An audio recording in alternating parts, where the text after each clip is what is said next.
다 같이 기도함으로 오늘 포워드를 시작하도록 하겠습니다.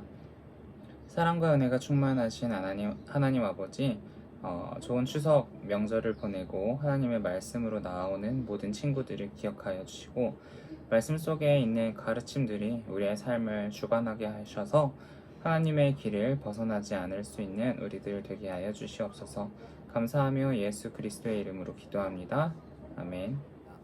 오늘 말씀은 디모데전서 2장 1절에서 15절까지고요.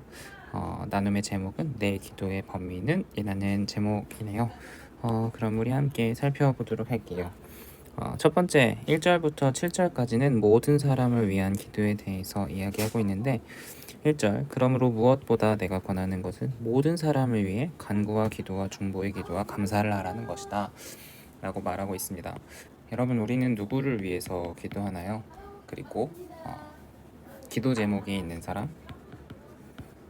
아니면 내 주위 사람, 가족과 같은, 아니면 불쌍한 사람들, 여러 가지 대상이 있겠죠. 그러나 오늘 말씀은 모든 사람을 위해서 기도하라고 하고 있습니다.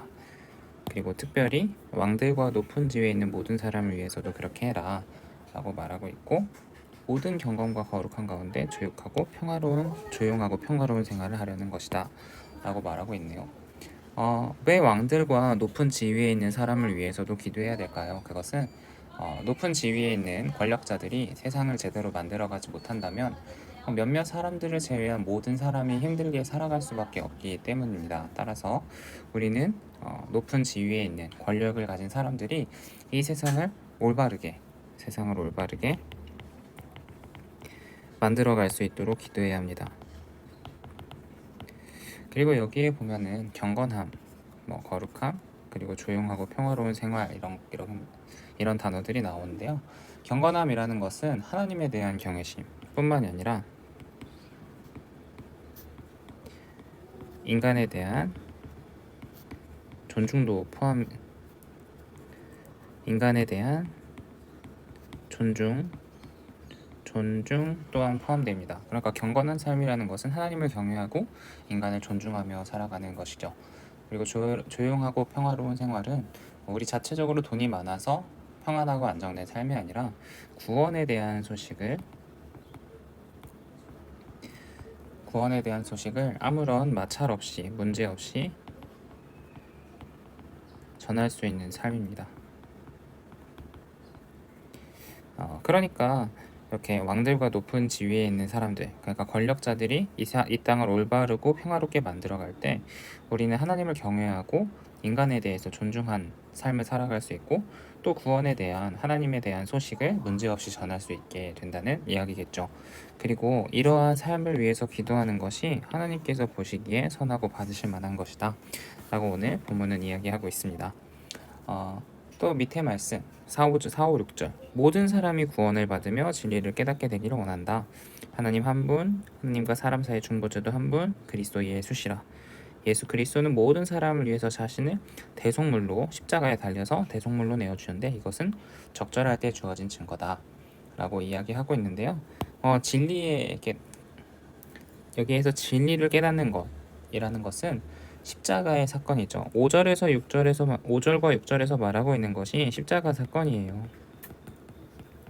그러니까 진리를 깨닫는 것이란 십자가의 사건을 믿고 또 십자가의 능력을 믿고 받아들이는 것을 말하고, 하나님께서는 이것을 모든 사람이 구원을 받아들이기를 원하십니다. 그리고 바울은 스스로가 이것을 위해서 세움을 받았다라는 것을 깨닫고 있죠. 그러니까 바울은요,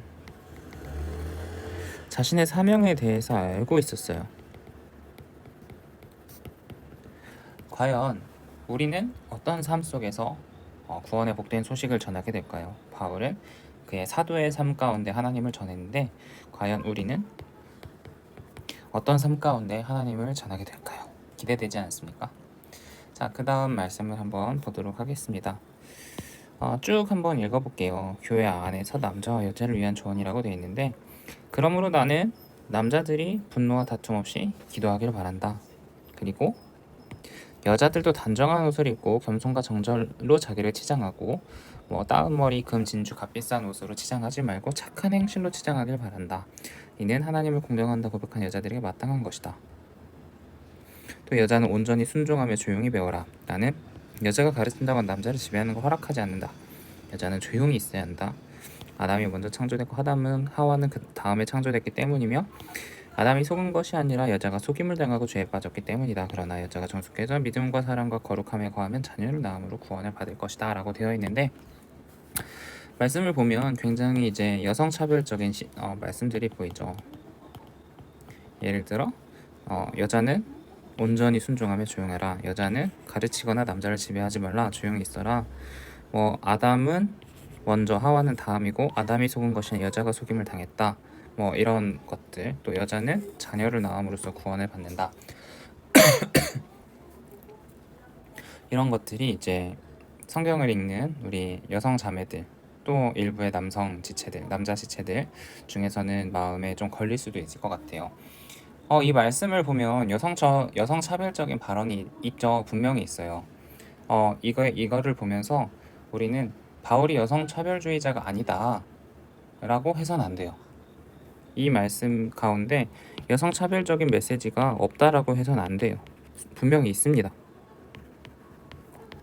메시지가 없다 라고 하면 안 된다. 다만 이 시절을 봐야 돼요. 이 시절에는 여성의 지위가 낮았잖아요. 여성이 참정권, 정치에 참여할 수 있는 권리를 얻게 된 것도 이제 100년이 될까 말까예요. 근데 2000년 전에 쓰여진 책에서 여성 차별적인 시선이 있다고 해서 그걸 가지고 문제 삼는 것은 아무런 의미가 없습니다. 따라서 이러한 말씀들을 우리가 이해하고 받아들일 때 이러한 차별적인 시선을 가지고 삐딱한 눈으로 말씀을 바라보는 것이 아니라 이 말씀을 어떻게 하면 하나님의 온전한 뜻으로 받아들일지 고민을 해봐야 되겠죠. 저는 이 말씀을 이해할 때 남자와 여자 나눠서 하는 것이 아니라 남녀를 구분하지 않고 남녀를 불문하고 모든 이들이 분노와 다툼 없이 거룩한 손을 들고 기도하며, 그러니까 남자뿐만이 아니라 여자들도 같이 남녀가 함께 분노와 다툼 없이 거룩한 손을 들고 기도하며, 여자들뿐만이 아니라 남녀 모두 사치를 부리지 않는다는 거죠. 사치 부리지 않고 착한 행실로 우리를 치장하며 하나님을 공경한다고 고백하는 모든 사람이 되자. 그리고 이 말씀에 대해서는 여자뿐만이 아니라 경험과 지혜가 풍부한 모든 이들에게 남녀노소 가리지 않고 배워야 돼요. 그러니까 여자가 경험과 지혜가 풍부하면 그에게도 당연히 배우고요. 남자도 경험과 지혜가 풍부하면 그에게 배워야 되겠죠. 또 남녀노소 가리지 않고 나이가 많다고 해서 나이가 적은 사람한테 배우는 것을 부끄러워해서는 안 되고 모두 지혜로운 자에게 가르침 받는 것을 부끄러워해서는 안 된다라고 말하고 싶습니다. 또한 이렇게 남자가 먼저고 여자가 나중이고 남자는 죄가 없고 여자만 죄가 있다라고 말해서는 안 되고, 여자뿐 아니라 남자들도 원죄를 벗어날 수가 없잖아요. 따라서 모든 인간이 회개함으로 사랑과 거룩한 믿음 안에 있을 때 구원을 얻을 수 있다라고 우리가 받아들이면 좋겠습니다. 자, 우리 한번 생각해 보기 원하는데요. 첫 번째, 나라를 위해서, 민족을 위해서, 온 세계를 위해서 기도한다는 건 무슨 뜻일까요? 여러분, 하나님께서는 이데올로기의 하나님이 아니세요. 그러니까 정치의 논리에 좌우되는 하나님이 아니라는 이야기예요. 하나님께서는 어떤 하나님이십니까? 사랑의 하나님이시죠. 그리고 이 사랑의 하나님이 우리를 어떻게 기도하라고 하시느냐? 멀게는 이 땅에 전쟁과 범죄로 무고하게 죽어가는 사람이 없도록, 또한 불합리한 판결을 받아 정의가 무너지는 일이 없도록, 사람들이 살아가는데 필요한 것이 모자라지 않도록, 인간들 간에 서로 존중하며 증오와 분노가 없도록 기도하는 것이고, 가까이는 내 주변 사람 중에 소외받고 어려운 자들에게 불쌍한 마음을 가지고 그들을 위해 기도하고, 기회가 될 때 그들의 필요를 채워줄 수 있는 사람이 되도록 내 마음에 사랑이 넘치기를 기도하고, 누군가 억울한 일을 당했을 때 내가 능력이 부족해 그것을 해결해 주지는 못하더라도 그들과 함께 마음 아파해 줄 수 있는 사랑이 넘치는 사람이 되도록, 사랑이 넘치는 세계와 우리 사람들이 되도록 기도하면 좋겠습니다. 두 번째, 공동체의 평안을 위해서는 어떻게 해야 할까요? 바울이 이제 위에 이제 이 남자와 여자를 위해 조언을 한 이유는 공동체의 평안을 위해서 했는데요. 예전에 제가 로마서 수련회 때 강의를 할 때 했던 내용인데 남녀노소, 뭐 지위나 이런 것들을 가지고 교만하지 않고요. 다른 사람을 폄하해서는 안 됩니다. 그리고 서로 차별하지 않고요. 또 존경할 만한 사람을 존경하며 두려워할 만한 사람을 두려워해야죠.